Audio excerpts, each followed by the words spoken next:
paz do Senhor, sejam muito bem-vindos, todos que estão chegando aqui na live. Eu gostaria de convidar todos os irmãos, agora na virada do dia, às 18 horas do dia 10, a fazer uma oração comigo.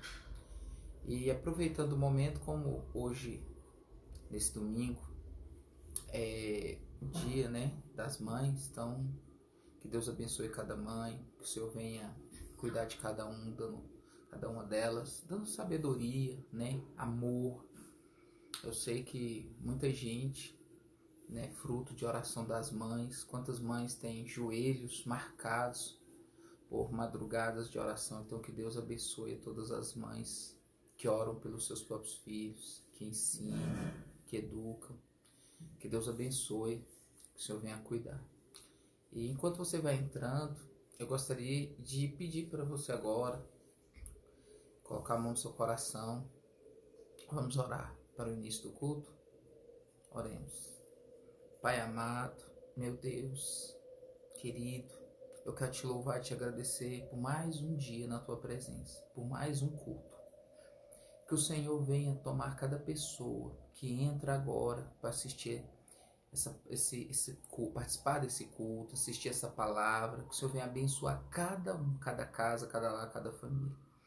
E que hoje, Pai, nós entregamos a Ti, meu Deus, a direção deste culto, o louvor, a palavra, que a vida de cada um seja edificada. Que, meu Deus, essa série de avivamento que o Senhor tem colocado no nosso coração, ela venha avivar as nossas vidas. Que venha avivar, meu Deus, cada um individualmente, venha avivar as famílias, avivar o povo de Deus, acordar, levantar eles onde eles estão. Meu Deus, eu te louvo e te agradeço pela vida de cada um, por cada lar, por cada casa. Em nome de Jesus. Amém. Eu quero te convidar a fazer mais uma oração agora, pelos aqueles que estão em casa e vão entrar. E que essa palavra, elas tenha também um alcance, um objetivo.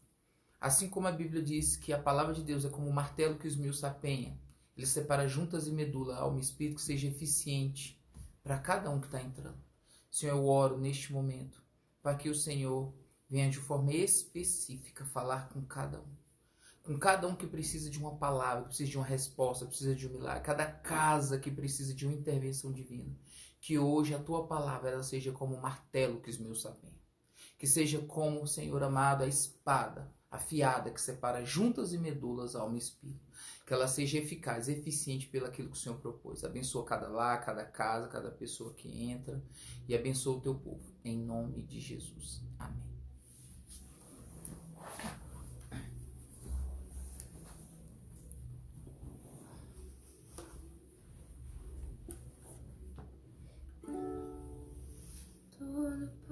Todo-Poderoso,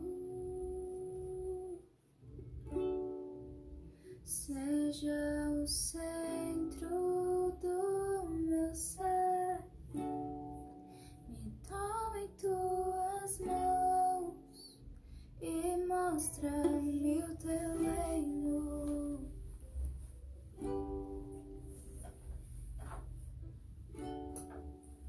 Com meu corpo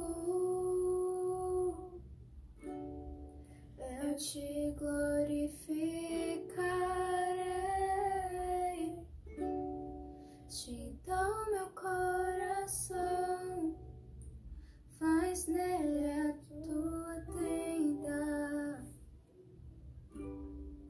o teu altar, a tua casa. Que eu seja o lugar onde tu és adorado noite e dia. Eu estou em ti. Tu estás em mim.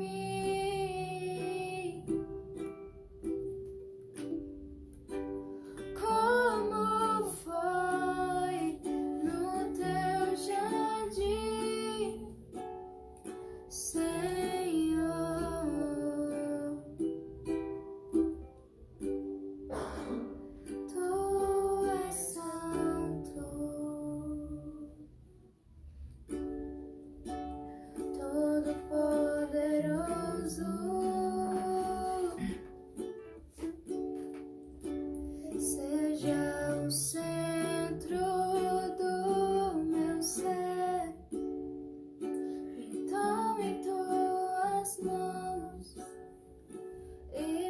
mostra-me o teu reino.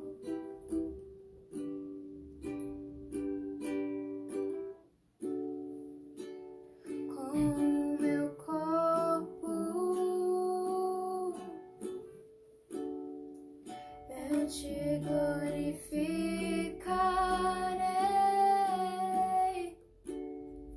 te dou meu coração, faz nele a tua tenda, o teu altar,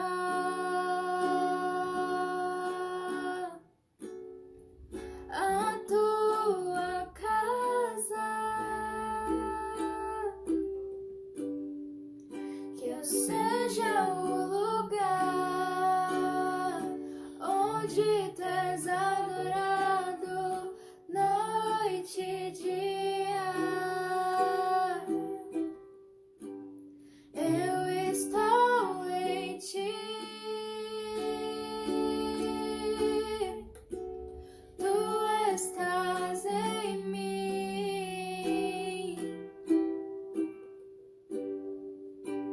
Como foi no teu jardim, Senhor.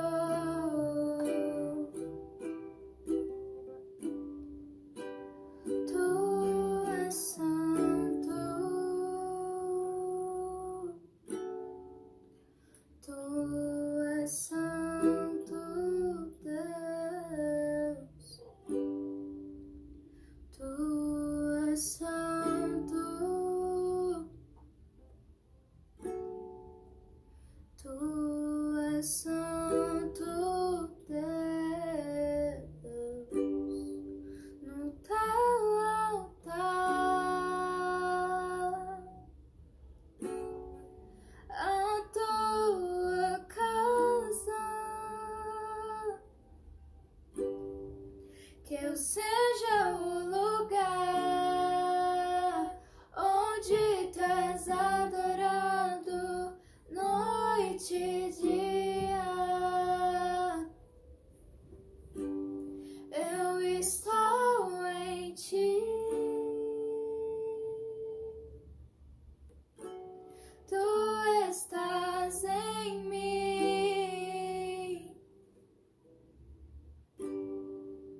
Como foi no teu jardim, Senhor.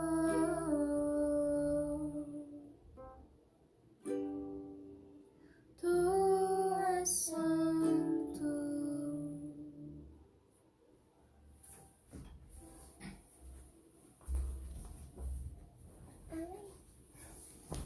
Glória a Deus, né, irmãos? Que louvor abençoado. Bênção demais. Quero louvar a Deus por mais um dia na presença do Senhor e por podermos dividir a palavra dele. Amém? Eu quero convidar você a abrir a palavra do Senhor no livro de Atos, capítulo 2, versículo 42. Atos, capítulo 2, versículo 42. Nós vamos ler do 42 ao 44, dando continuidade à nossa palavra de avivamento. Amém? Diz assim: E perseveravam na doutrina dos apóstolos, na comunhão, no partir do pão e nas orações. E em toda a alma havia temor. E muitas maravilhas e sinais eles faziam pelos apóstolos. E muitas maravilhas, sinais se faziam pelos apóstolos. E todos os que criam estavam juntos e tinham tudo comum. Vamos fazer mais uma oração. Senhor, em nome de Jesus, fala conosco, nos instrui, nos admoesta, não aquilo que queremos ouvir, mas o que tu tens a dizer. Que o Senhor venha, meu Deus, nos direcionar conforme a tua palavra, em nome de Jesus. Amém. Irmãos, a continuidade dessa palavra, hoje a parte 6, nós vamos falar sobre imposição de mãos. Mas nós temos que lembrar que o avivamento em Atos, ele veio depois que a igreja, ela ficou reclusa. A igreja, ela ficou, vamos falar assim, escondido, e todos os irmãos em oração. E aí veio o avivamento. Mas antes, é claro, eles foram revestidos do Espírito Santo, e após o revestimento, o avivamento começou. E um dos efeitos mais tremendos do avivamento foi que eles vendiam suas propriedades, venderam seus bens, eles atendiam a necessidade dos necessitados, eles todos os dias se reuniam no templo. Imagina, irmãos, um templo onde todos os dias as pessoas vão amar ir para a igreja, as pessoas vão valorizar o culto e a igreja. Imagina quando esse dia chegar. E outra coisa, eles partiam o pão em suas casas, tinham, vamos falar assim, tudo em comum. Então, juntos, eles participavam da reunião, das refeições. E com alegria e singeleza de coração, vamos falar desse jeito, eles louvavam a Deus, tinham a simpatia do povo e Deus acrescentava diariamente o que iam sendo salvos. Isso quer dizer, irmãos, que depois desse tempo que a igreja está orando, que a igreja está reclusa, se a igreja estiver pronta, se todos nós estivermos prontos, irmãos, o avivamento, ele fica às portas. Basta que cada um de nós estejamos prontos para esse momento. Porque individualmente nós temos que olhar para o que houve, para poder olhar para o futuro. E hoje eu quero pedir para você abrir em 1 Timóteo capítulo 5, versículo 22. Enquanto você abre em 1 Timóteo capítulo 5, versículo 22, eu quero que você comece a olhar para si mesmo como igreja. E é tempo de que a igreja comece a entender que o Senhor conta conosco. O Senhor divide as responsabilidades com a igreja. O que é isso? Deus, ele poderia trabalhar só, fazer só. Mas ele decidiu fazer a partir da igreja. E se você é igreja, se você confessou Jesus como Senhor e Salvador da sua vida, você foi batizado nas águas, você congrega, você submete a autoridade de um pastor, então essa palavra hoje ela é para você. E se você ainda não aceitou Jesus como Senhor e Salvador da sua vida, você não é batizado nas águas, e você não congrega e não está debaixo de uma autoridade, vamos falar assim, de uma autoridade espiritual, de um pastor, então eu quero que você preste bem atenção, porque ao final dessa palavra, você pode tomar uma decisão na sua vida e, vamos falar assim, e invocar, clamar a salvação aonde você está. Porque a Bíblia diz, todo aquele que clamar será salvo. Então você que abriu a palavra do Senhor no livro de 1 Timóteo, capítulo 5, versículo 22, diz assim: não se precipite em impor as mãos sobre ninguém e não participe dos pecados dos outros, conserve-se puro. O apóstolo Paulo, quando ele escreveu isso daqui a Timóteo, a gente entende que a imposição de mãos é uma doutrina dos apóstolos, porque é o arrependimento de obras mortas, fé em Deus, doutrina de batismo, imposição de mãos e juízo eterno. Só que a imposição de mãos não teria melhor hora, melhor momento de falar dela, não teria, a não ser depois da gente entender que há uma vida de arrependimento, uma vida de cruz, há uma doutrina de batismo, ou seja, uma forma de você ter uma intimidade tão grande com o Espírito Santo a ponto dele guiar a sua vida, e também a fé, quando você vive pela fé, você vive no ministério da fé, você admite não andar mais por circunstância, mas crê em Deus e na sua palavra. E aí chega o momento da imposição de mãos. Eu queria que você entendesse que essa palavra, quando o apóstolo Paulo ele está escrevendo para Timóteo, né? Ele está falando que impor as mãos era uma prática dos apóstolos, falava da doutrina dos apóstolos, apesar que nós vamos falar da doutrina, a estrutura que Jesus ensinou para chegarmos até aqui. Então a palavra, nesse momento, está falando de uma consagração. Ou seja, a palavra é para consagrar alguém em ministério. Mas como assim? Um alerta. Não faça isso precipitadamente. Ou seja, a palavra que o apóstolo Paulo está escrevendo nesse momento sobre a imposição de mãos é para que não seja feito precipitadamente. Ou seja, houve um caminho para chegar até aí ele escrever essa palavra. Mas como a gente já sabe que são os ensinos de Jesus, que é a estrutura do ensino dos apóstolos, então nós vamos aprender primeiro com Cristo, para depois a gente falar, comentar um pouco mais sobre essa palavra.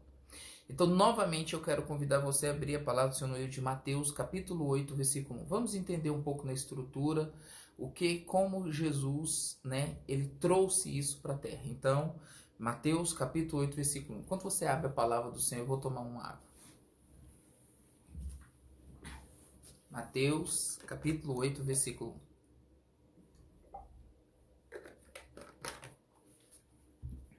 1. Glória a Deus, vocês que estão entrando agora, Deus abençoe vocês. Amém? Diz assim: quando ele desceu do monte, grande multidão o seguiu. Um leproso, aproximando-se, adorou de joelhos e disse: Senhor, se quiseres, podes purificar. Jesus estendeu a mão, tocou nele e disse: quero, seja purificado. Imediatamente ele foi purificado da lepra. Agora imagine bem que o capítulo 8, o versículo 1, é exatamente o primeiro momento depois do Sermão da Montanha.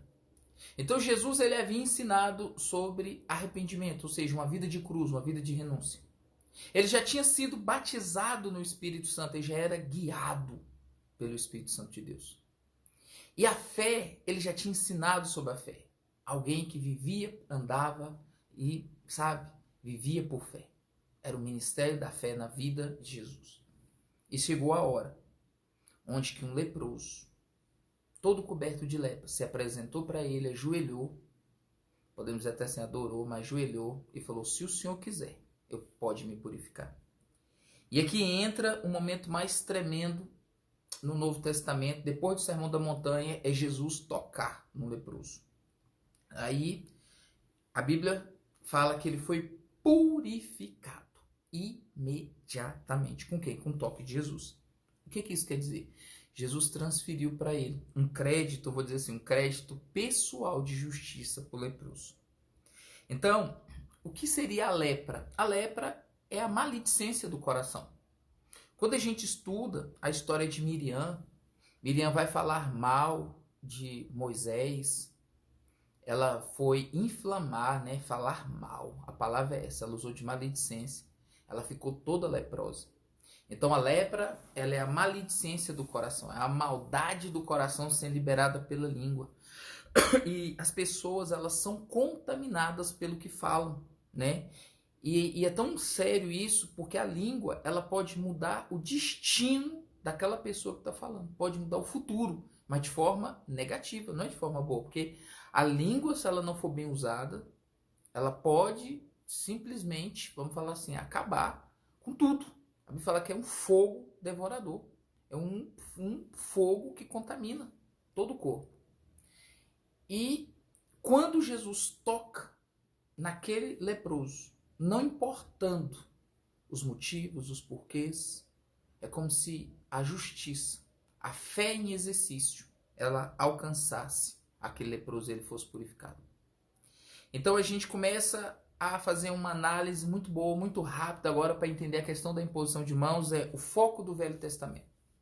Quando a gente lê Levítico 18, é interessante ali, entre o versículo 22 e 24, que a lei, o livro de Levítico, ela fala que quando a pessoa ela tinha culpa, ela tinha pecado, ela iria impor as mãos sobre o bode e a culpa iria para o animal, e o animal é sacrificado. Ou seja, no Velho Testamento, o foco era a contaminação do pecado. Então, havia uma necessidade de transferência de culpa. Então, no Velho Testamento, quem tivesse, vamos falar de jeito leproso, era considerado impuro. Então o foco ali era o perigo da contaminação do pecado. Porque quem estivesse com lepra, automaticamente se imaginava que ele estava o quê? Em pecado, tinha algo impuro. Por isso, o mesmo tratamento que se dá para a purificação do pecado, a Bíblia fala em 1 João, capítulo 1, versículo 9, se confessarmos as nossas culpas, ele é fiel e justo para nos purificar. Ele nos perdoa de todo pecado e nos purifica de toda injustiça. Então, o tratamento que se dá para a lepra, espiritualmente falando, é o mesmo tratamento para a purificação do pecado. Entendendo que no Velho Testamento o pecado contaminava, assim como a lepra contaminava. E aí, no Novo Testamento, o foco muda.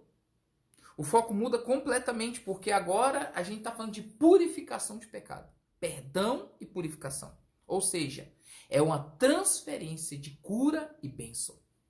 Quando no Velho Testamento você tocava no leproso, você era contaminado. No Novo Testamento, quando Jesus toca no leproso, ele é purificada, há uma transferência de bênção, há uma transferência de cura, ou seja, uma transferência de justiça, a justiça do Senhor. Se você estiver entendendo aí, ó, dá um ok aí, que Deus abençoe sua vida.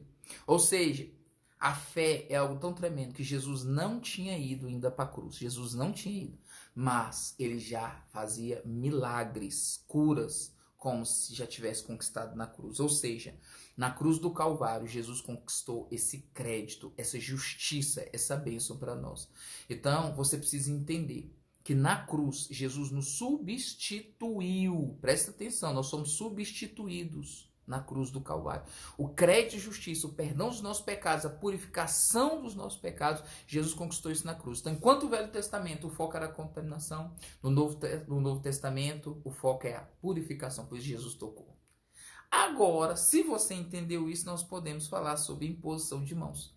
Porque o foco agora mudou completamente. Então, Mateus capítulo 19, versículo 13. Vamos lá junto, Mateus capítulo 19, versículo 13. A bênção pela imposição de mãos. Então, a primeira coisa que Jesus aqui nos ensina é que a bênção ela pode ser transferida pela imposição de mãos. Diz assim: depois trouxeram crianças a Jesus, para que lhes impusesse as mãos e orasse por elas. Mas os discípulos os repreendiam. E o final dessa história foi que Jesus orou pelas crianças e as abençoou. Então, quando Jesus impôs as mãos sobre as crianças, eles estavam o quê? O propósito era abençoar. Impondo. Como impondo as mãos?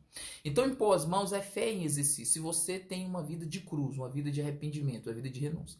Se você é cheio do Espírito Santo, você foi batizado do Espírito Santo, você anda no Espírito. E se você tem fé, está na hora de você exercitar a fé. Como, pastor? Impondo as mãos e abençoando. As mãos, ela é extensão, vamos falar assim, do teu corpo. Você com mãos abençoa.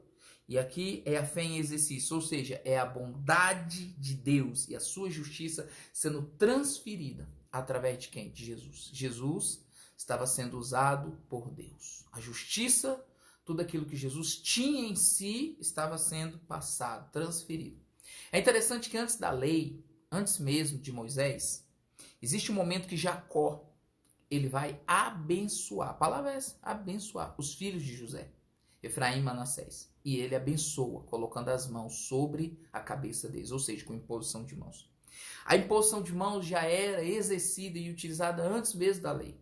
Que Jacó, um patriarca, abençoou os filhos de José, Manassés e Efraim com imposição de mãos. Então a imposição de mãos já era usada antes mesmo da lei. E aqui Jesus estava usando esse princípio para abençoar as crianças. Então, você que é um cristão, um homem de Deus, uma pessoa que tem fé, você que é batizado no Espírito Santo, você que vive uma vida de cruz, está na hora de você começar a impor as mãos para abençoar as pessoas. Mas, um outro ponto de vista que Jesus nos ensinou também, outro ponto, que é a cura pela imposição de mãos. Jesus curava com imposição de mãos. Lucas 4:40. Então, quero te convidar a abrir capítulo 4 do Evangelho de Lucas. Vamos ler apenas o versículo 40. Enquanto você abre, eu vou ler também mais, vou beber mais um golinho de água.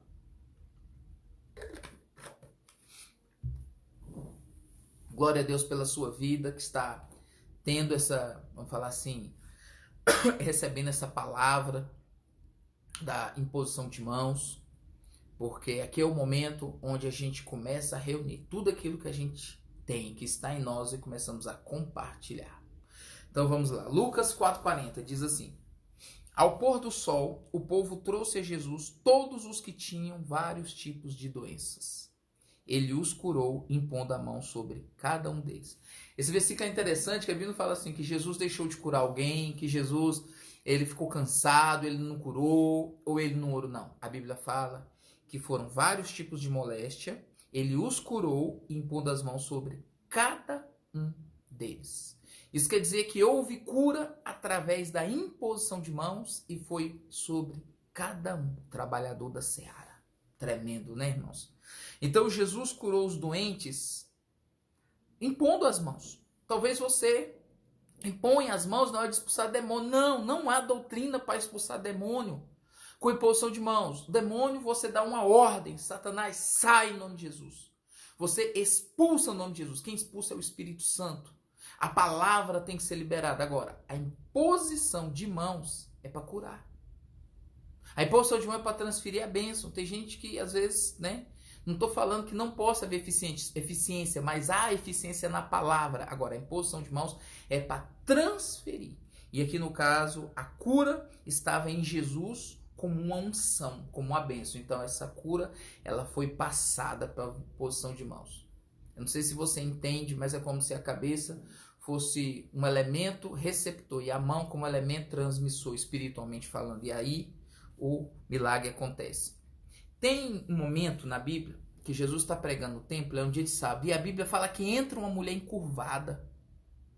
E aquela mulher, Jesus, ele impõe as mãos sobre ela e ela ela é endireitada imediatamente, ela fica normal após o que? Jesus impôs as mãos. E a Bíblia fala que havia uma situação onde ela estava enferma. E Jesus impôs as mãos e ela foi endireitada imediatamente. E eu quero glorificar o Senhor porque quando nós entendemos isso, a gente pode ir para a prática. Agora, que entendimento? Pode ser um entendimento espiritual como natural. Porque a partir de hoje, quando alguém te pedir oração, você vê alguém enfermo, impõe as mãos e ore para que Jesus cure. E há em Marcos 16, versículo 18, depois que Jesus ressuscitou, ele foi aos céus, foi recebido nos céus, ele volta para a terra e dá instrução aos discípulos, aos 12. E uma das instruções que ele dá é uma ordem. Ele fala assim: imporá as mãos sobre os enfermos e eles serão curados. De quem foi essa ordem? De Jesus. Então Jesus falou para você e falou para mim, falou para nós, para a gente impor as mãos sobre os enfermos. Então a imposição de mãos que Jesus nos ensinou foi para abençoar e para curar. Duas coisas tremendas. E aí eu quero te convidar a você abrir em Levítico 8, 12. Enquanto você abre, eu quero falar como foi que começou a questão dos apóstolos impor as mãos com o objetivo de consagração. Então vamos fazer uma recapitulação rápida aqui. Então uma das coisas mais interessantes que a gente precisa compreender é que os apóstolos são guiados pelo Espírito Santo. Então, a doutrina dos apóstolos tem como fundamento a doutrina de Cristo. E eu início lá atrás, vamos falar assim, agora na lei, lá em Levítico 8:12, a Bíblia diz assim: derramou o óleo da unção sobre a cabeça de Arão para ungí-lo e consagrá-lo. Então, a unção que Moisés derramou sobre Arão foi o óleo. Pastor, por que o óleo? Porque o óleo ele aponta para o Espírito Santo. No Velho Testamento, ali na época da lei, todo sacerdote, rei, e vamos falar assim, e também os profetas, todos eles eram ungidos com óleo. Então, o Espírito Santo vinha após a unção com óleo. Porque às vezes, hoje, nos dias de hoje, você vê alguém sendo ungido com óleo. Sim, é um apontamento. É um apontamento. Isso aconteceu no Velho Testamento. O óleo, o azeite, né, vamos falar assim, naquela forma da preparação correta, que é o óleo da unção, ele tem uma quantidade correta. Ele foi derramado sobre a cabeça de Arão e ali o Espírito Santo vem. Sobre os reis, né? Davi foi ungido. Davi foi ungido 3 vezes. Então a unção, ela preparava, vamos falar assim, a vinda do Espírito Santo. Então, era o apontamento. Aí depois, em Lucas 6, capítulo 13, diz assim: ao amanhecer chamou seus discípulos e escolheu 12 deles, quem também designou como apóstolo. Agora, você não vê Jesus ungindo com óleo os seus discípulos, mas ele os designou, ou seja, foi uma palavra liberada. Jesus chamou os discípulos e os designou, ou seja, os nomeou com a palavra liberada de quê? Apóstolo. Aí você pensa assim, como a palavra tem poder? Era o próprio Cordeiro chamando os seus 12, os seus apóstolos e nomeando, ou seja, Jesus é a palavra. Ele é a palavra e ele mesmo chamou eles pela palavra. Como isso é possível? Eu não sei se você já leu o Salmo 100, versículo 4. É uma das revelações tremendas, é o juramento que Deus faz. Deus faz assim, jurou que Jesus, ele seria sacerdote para sempre, segundo a ordem de Melquisedeque. O próprio Senhor Jesus, ele tem um chamado sacerdotal dele, presta atenção, o próprio Senhor Jesus tem um chamado sacerdotal pela palavra de Deus Pai. Então, o sacerdócio, que Jesus é sumo sacerdote, que não é pela tribo de Levi, não é um sacerdócio segundo a lei, veio pela palavra de Deus. Então, a palavra tem poder. Por isso que há a imposição de mãos e a oração. Mas a oração é outro dia, nós vamos falar sobre isso. Então, nós temos na época da lei, o derramar do óleo, na época do cordeiro, a palavra liberada para consagração, nomeação, e nós temos agora na época dos apóstolos um outro modelo. Ou seja, nós temos a consagração por imposição de mãos. Observe bem que em Atos 6, versículo 6, os apóstolos, eles foram consagrados. Foi o primeiro, né? Os apóstolos, eles foram consagrados com o quê, pastor? Com imposição de mãos. Diz assim: apresentaram esses homens aos apóstolos, os quais oraram e lhes impuseram as mãos. Então nós temos três momentos. Nós temos o momento da lei, onde que as consagrações eram por meio do óleo. Nós temos na época de Jesus, que Jesus ele designou o chamado apostólico por meio de uma palavra liberada, assim como o próprio sacerdócio de Cristo foi também. E agora nós temos a época dos apóstolos. Como eles já tinham sido batizados, revestidos pelo Espírito Santo, e nós estávamos na época de uma nova aliança, o que eles fizeram? Eles simplesmente imporam as mãos e oraram.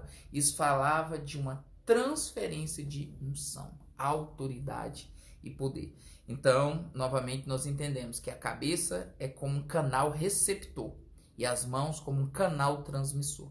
Então, quando você coloca a mão sobre a cabeça de alguém, cheio do Espírito Santo, essa pessoa vai ser abençoada, curada.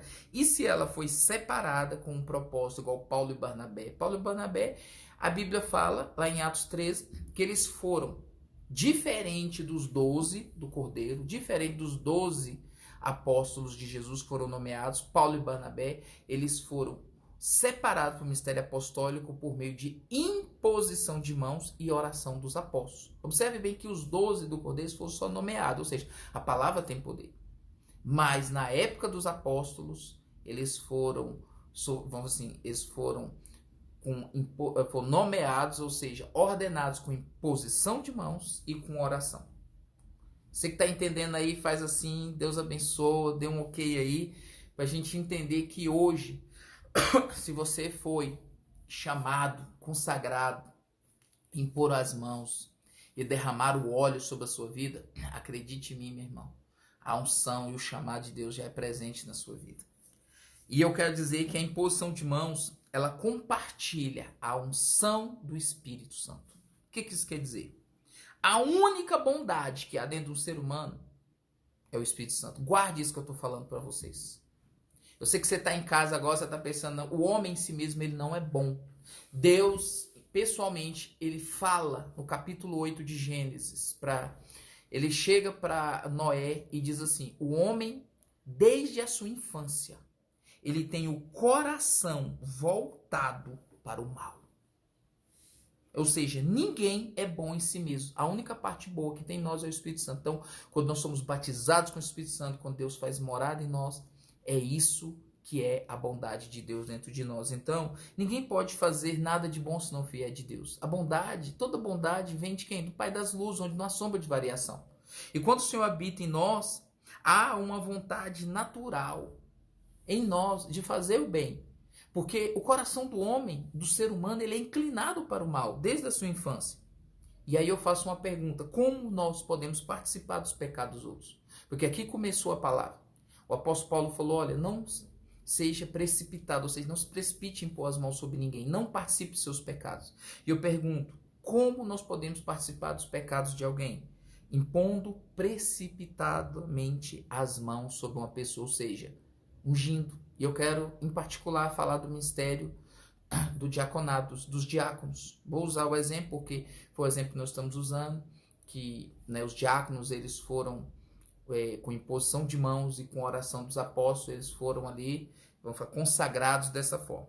Então, se uma pessoa, todo ser humano, ele é inclinado para o mal, uma pessoa contrariada, que ela não teve uma transformação espiritual, não tem uma vida de arrependimento, uma pessoa que não é batizada no Espírito Santo, ela não tem o Senhor ali, não tem o Espírito Santo guiando a vida dela, e não tem o ministério da fé, não crê. E uma pessoa dessa, quando ela não é provada. Como assim, pastor? A Bíblia fala, primeiramente, eles devem ser experimentados. Então, quando uma pessoa não é experimentada e ela é consagrada, Algumas coisas podem acontecer. E eu quero finalizar hoje falando de uma lista de coisas que pode estar na vida de alguém, que pode acontecer. Isso aqui é um perigo, por isso a palavra. Primeira coisa, então, quando a pessoa não é experimentada por diaconato, ela pode voltar atrás na própria palavra. Porque um diácono aprovado, ele não volta atrás na própria palavra. Ele pode se tornar um amigo do vinho, dos prazeres. Quando a Bíblia fala que ele não pode ser dado a muito vinho, ou seja, amigo dos prazeres, amigo de muito vinho. Quando a gente fala vinho, na palavra se entende prazer, porque pode ser droga, bebida alcoólica, pode ser cigarro, qualquer coisa que vença a pessoa. Uma pessoa não experimentada, que, o perigo dela é se tornar também amigo dos lucros desonestos. As pessoas começam a querer levar vantagem em tudo, ganhar o tempo inteiro, quando a Bíblia muitas vezes fala para sofrer o dano. Outra coisa, pode abandonar a fé e passar a viver por circunstâncias. Então, uma pessoa, quando é não experimentada, ela abandona o ministério da fé, a vida por fé. E ela passa a viver só pelo que vê. Não vive pelas coisas que não se vê, porque as coisas que não se vê são eternas. E o que se vê é passageiro, é temporal, viver por circunstâncias. Pode ter uma esposa desonesta e que não é sincera, maldizente, caluniador e infiel em tudo, porque a Bíblia fala exatamente o contrário. Quando o diácono ele é experimentado, ao contrário, a Bíblia fala que a esposa ela passa a ser honesta, sincera, ela passa a não ser caluniadora e ela passa a ser fiel em tudo. Então o perigo é o contrário. E pode ter mais de uma mulher mesmo sendo casado. Então quando uma pessoa não é experimentada, ele pode ser reprovado até mesmo em relação ao casamento, em relação à própria casa, ou seja, deixar de governar bem os seus filhos e a sua própria casa. E a Bíblia faz uma pergunta: como vai cuidar da igreja se não sabe governar os próprios filhos e governar a própria casa? É muito importante que nós venhamos ter temor quanto à consagração. Talvez você esteja sendo separado para o diaconato, para algum ministério. Ore a Deus. Analise teu coração. Verifique se você realmente está pronto a ter esse chamado, porque é muito sério o chamado para Deus. É muito sério. Porque através da imposição de mãos, você vai receber unção, autoridade e poder. E quanto a isso, você precisa ter domínio próprio e precisa ter, vamos falar assim, todas as suas faculdades muito bem exercidas, porque vêm as provas de Deus, vêm também as tentações do inimigo. E eu queria compartilhar essa palavra hoje contigo, que a imposição de mãos é algo muito importante, é um instrumento, uma arma para os cristãos maduros, para que você venha orar pelos enfermos e sejam curados, para que você venha abençoar as pessoas quando você ore, e também quando for o momento, a gente consagrar, através de imposição de mãos, aqueles que irão para o ministério. Então isso aqui é a fé em prática, é o exercício que Deus está chamando. Agora imagine bem uma igreja que tem uma vida de arrependimento, uma vida que vive uma vida de cruz. Uma igreja batizada no Espírito Santo, ou seja, uma igreja cheia do Espírito Santo, guiada pelo Espírito. Uma igreja que vive pela fé, que crê no Senhor, crê na palavra e vive pela palavra. E agora utiliza esse armamento que é a imposição de mãos para a cura dos enfermos, para abençoar as pessoas e para, vamos falar assim, consagrar aqueles que são chamados. Irmãos, é só o início. São grandes transformações. E Deus tem utilizado pessoas assim. Não tenha medo se você é cheio do Espírito Santo e chegar uma hora você precisa orar pelo enfermo. Impõe as mãos e ore com fé. Utilize o crédito que Deus tem te dado. Amém? Eu quero convidar você nesse momento, que às vezes está assistindo essa live, mas ainda não aceitou Jesus. Você não conhece o Jesus e você desejaria muito ser usado por Ele. Aonde você estiver na sua casa, clame o Senhor. Entregue sua vida para Ele. Faça uma oração simples. Diz assim para o Senhor: Senhor, eu te recebo como meu único e suficiente Senhor e Salvador da minha vida. Eu entrego a minha vida ao Senhor. Limpe a minha vida e escreva meu nome no livro da vida. Em nome de Jesus. Faça isso, depois confirme no culto, depois que toda essa pandemia passar, depois que tudo isso passar, acredite em mim, Vai ter um momento que você vai poder fazer isso diante de testemunhos, porque a Bíblia fala: todo aquele que me confessar diante dos homens, eu confessarei diante do meu Pai. E todo aquele que me negar diante dos homens, eu negarei diante do meu Pai. Então, se você fez essa oração no reservado, na sua casa, no seu quarto, e depois você vai ter a oportunidade, o Senhor há de te dar a oportunidade para fazer isso diante da igreja. Está perto para que os cultos voltem, para que a gente possa viver um avivamento pessoal, um avivamento coletivo da igreja. Para que a gente possa impor as mãos sobre os enfermos e eles serem curados. Para que a gente possa impor as mãos sobre as pessoas e elas sejam abençoadas. Para que a gente venha impor as mãos sobre aqueles que têm chamado e consagrá-los ao ministério. Então, guarde a sua vida, guarde seu pensamento, guarde o ministério da fé, sabe? Guarde os princípios de Deus, que o Senhor há de cuidar de você. Não olhe para si mesmo, olhe para o Senhor, porque não há nada de bom no ser humano, mas em Deus há toda bondade. E é dele, o Pai das luzes, que não há sombra de variação, onde vem todas as coisas boas. Que o Senhor te abençoe nessa noite, que o Senhor cuide da sua vida, não tenha medo de viver pela fé, não tenha medo de recuar naquilo que Deus tem te dado, não tenha medo de avançar naquilo que Deus tem te dado, não recue, seja forte, corajoso, tenha cuidado com as coisas do Senhor, guarde elas, porque logo, logo estaremos juntos como um só povo, cada qual assim na sua própria igreja, com o seu próprio pastor, assim com seus próprios irmãos, e grandes coisas o Senhor está para fazer, grandes coisas o Senhor está fazendo e grandes coisas o Senhor fez, nós louvamos a Deus. Então vamos fazer uma oração encerrando, para que Deus abençoe a sua noite, cuide da sua vida, sua casa, sua família, amém? Então vamos orar. Senhor, muito obrigado por mais um dia na tua presença, por mais um culto abençoado, por mais uma instrução, meu Deus, da doutrina dos apóstolos, que é a doutrina de Cristo que o Senhor está nos ensinando. Muito obrigado por tudo que o Senhor fez nessa noite, por cada lar, cada casa. Que Deus abençoe a todos. Fique com Deus, Deus te abençoa. Amém. Glória a Deus. Amém. Eu falei amém.